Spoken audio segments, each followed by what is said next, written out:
Estas férias leve o observador no bolso. Na praia, no campo ou entre viagens, acompanhe toda a atualidade sem limites. Assine com 40€ de desconto e habilite-se a ganhar uma estadia de 2 noites num dos hotéis boutique da Small Portuguese Hotels. Este verão, desligue da rotina, não da informação. Assine em observador.pt. Às notícias.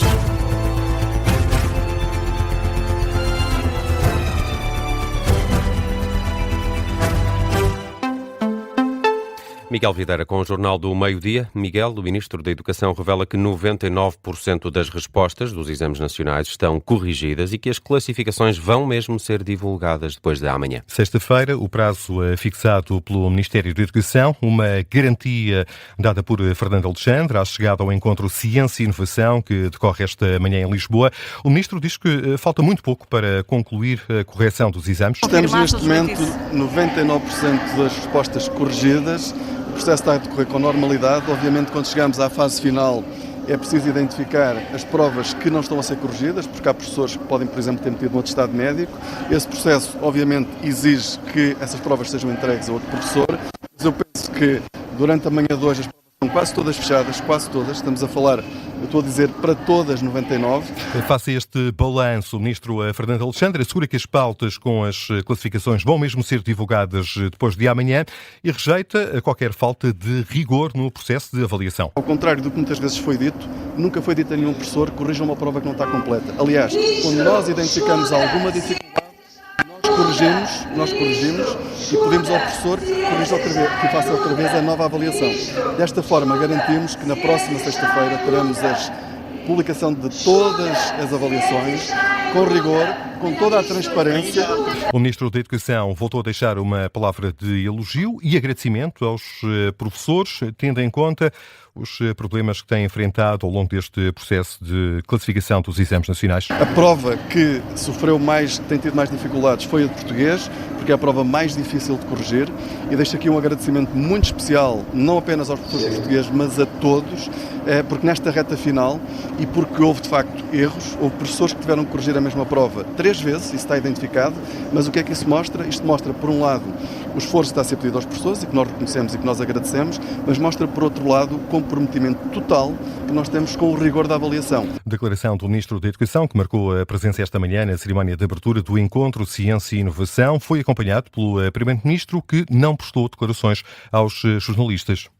Luís Montenegro, que ontem à noite lamentou algumas resistências dos professores a este processo de digitalização dos exames nacionais. Declaração que, segundo Flint Lima, presidente da Associação de Diretores das Escolas Públicas, não caiu bem entre a comunidade escolar. Essas afirmações caíram muito mal no seio das comunidades educativas. Os professores sentiram-se injustiçados com aquilo que ouviram. Eu acho que o Luís Montenegro devia agradecer aos professores, a todos os professores, aos diretores, às escolas, aos professores classificadores, pelo trabalho que tem sido feito, que muitas vezes tem enormes constrangimentos, resultante de quê? Resultante da digitalização, processo inovador, e resultante da plataforma. O problema não são os professores. É o que diz o Presidente da Associação Nacional de Diretores de Agrupamentos e Escolas Públicas, Flint Lima, sobre o reparo ontem feito pelo Primeiro-Ministro. Considera Luís Montenegro que há algumas resistências entre os professores ao processo de classificação digital dos exames. Seguimos com as audições de vários ministros na Assembleia da República. Começamos com a Joaquim Miranda Sarmento. O Ministro das Finanças não se compromete com o pagamento do suplemento de pensões este ano. Diz que foi possível atribuir este suplemento em 2024 e o ano passado porque existia margem orçamental. Este ano, vamos ver. Ninguém antes tinha-o atribuído antes deste governo. E, portanto, o suplemento de pensões é algo que este governo atribuiu em 24, que atribuiu em 25, porque tinha margem orçamental para o fazer. Veremos, no decorrer deste ano, se existe essa margem orçamental para poder voltar a atribuí-lo. A explicação do Ministro das Finanças, Miranda Sarmento, ouvida esta manhã pelos deputados da Comissão de Orçamento e Finanças. Sobre a evolução das contas públicas, o Ministro aponta para um saldo orçamental nulo, uma consequência de alguns eventos extraordinários. A nossa previsão é de um saldo orçamental de 0. Se excluirmos tudo o que é temporário, e agora aqui também as tempestades e os apoios do Irão e os empréstimos PRR, o saldo orçamental seria de 1,1. do PIB, em linha com 1,2% dos 2 anos anteriores, portanto uma posição orçamental robusta. O Ministro das Finanças sobre a evolução das contas públicas e as previsões para o final do ano. Miranda Sarmento está a ser ouvido a esta hora na Comissão de Orçamento e Finanças da Assembleia da República. Avançamos para o Ministro da Economia. Apesar do novo aumento do preço dos combustíveis esta semana, o Governo não prevê novas medidas para amenizar esta subida dos custos com a energia. Para Manuel Castro Almeida, a medida de desconto do ISP, que já está em vigor, é suficiente. Quando o preço dos combustíveis subiu nas bombas 10 cêntimos acima do preço base antes da guerra, o Governo fez uma intervenção no sentido de corrigir para baixo o valor do ISP na medida da vantagem que tivesse no IVA. Essa é a regra que tem vindo a ser adotada e é a regra que está em vigor e o Governo não tem nenhuma alteração à regra que foi inicialmente definida e que está agora em vigor e é com ela que nós estamos a viver. Foi a garantia dada por Manuel Castro Almeida. A subida do preço dos combustíveis e da energia estende-se depois a toda a economia. Há uma subida da inflação. Castro Almeida rejeita ainda assim que os portugueses estejam a viver pior hoje do que estavam há 3 anos. Aquilo que foi o aumento de salário real líquido em 2024 e 2025 foi 14%. Foi bastante mais do que se o Governo tivesse criado um 15º mês para os portugueses. O rendimento dos portugueses aumentou substancialmente mais do que a inflação. Isto é muito contraintuitivo, não vale a pena, é errado, é falso fazer uma argumentação, fazer o discurso de que as pessoas vivem pior do que viviam há 3 anos. É o que diz Manuel Castro Almeida, o Ministro da Economia, que também está a ser ouvido a esta hora, à semelhança do Ministro das Finanças, na Assembleia da República. As Forças Armadas dos Estados Unidos deram esta manhã início a uma nova vaga de ataques contra o Irão. Começaram por volta das 11 da manhã, hora de Lisboa. É uma informação avançada pelo Comando Central dos Estados Unidos, em comunicado divulgado nas redes sociais.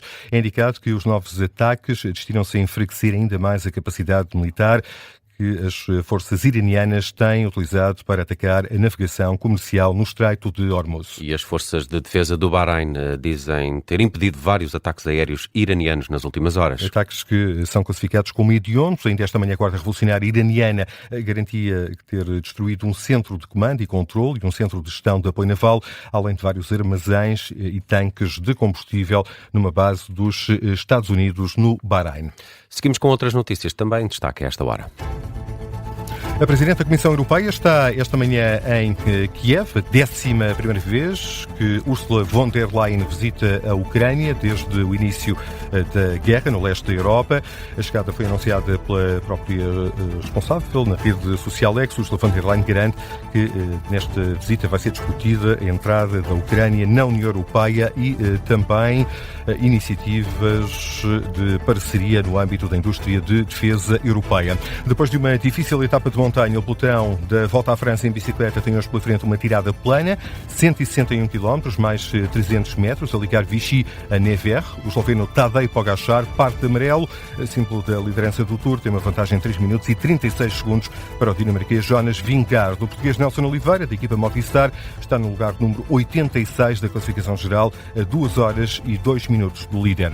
Argentina ou Inglaterra, uma destas duas seleções vai juntar-se à Espanha na final do Campeonato do Mundo de Futebol. A segunda meia-final da competição está agendada para mais logo, 8 da noite. Ontem, a Espanha bateu a França por 2-0.